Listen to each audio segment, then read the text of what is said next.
Humihiling ng mas malalim na investigasyon si Navota City Congressman Toby Chanco para sa PH Trams, ang kumpanyang kinuhang maintenance provider ng gobyerno sa MRT sa gitna ng kaliwat ka ng aberya sa tren.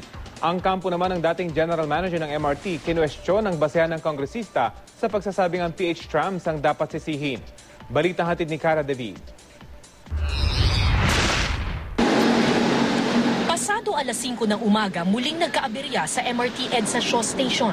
Halos isang oras na antala ang biyahe, kaya nag-abot-abot na ang mga pasahero. Sa inspection, wala naman daw sira, nagkaroon lang ng warning. Kaya pinalabas ang mga pasahero para makasiguro. Ang mga ganitong problema sa MRT3 at ang araw-araw na kalbaryo ng mga pasahero, ayon kay Navotas Representative Toby Chanco ng oposisyon, dapat raw isisi sa kinuhang maintenance provider ng gobyerno noong 2012, ang kumpanyang PH Trams. Nagtataka raw si Chanco kung paanong nakuha ng isang maliit na kumpanya ang milyon-milyong pisong kontrata para sa maintenance ng MRT.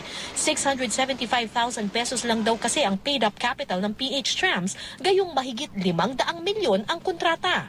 Saan siya kukuha ng pondo na pambili ng pyesa para doon sa mga MRT trains? So kaya ganyan, nagkakadasira-sira na ngayon yung MRT trains. Isa sa mga incorporator ng PH Trams ay si Wilson De Vera na inakusahan noon ni dating Czech Ambassador Josef Richter na humingi ng $30 million mula sa Inecon. At ang nasa likod daw ng tangkang pangingikil, ang dating MRT General Manager na si Al Vitangcol III.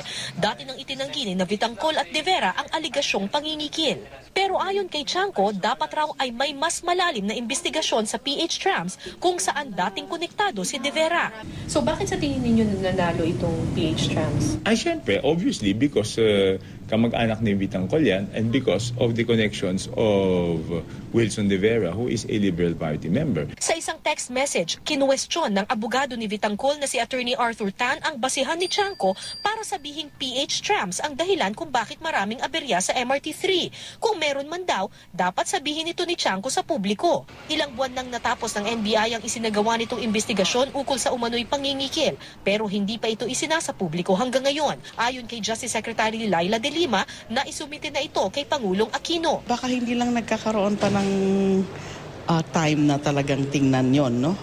Although I'm going to follow it up na. Sa isang text message sa GMA News, sinabi ni Secretary Sunny Coloma, isa sa mga tagapagsalita ng palasyo, na aalamin daw muna niya kung hawak na nga ba ng Pangulo ang report. Cara David, GMA News.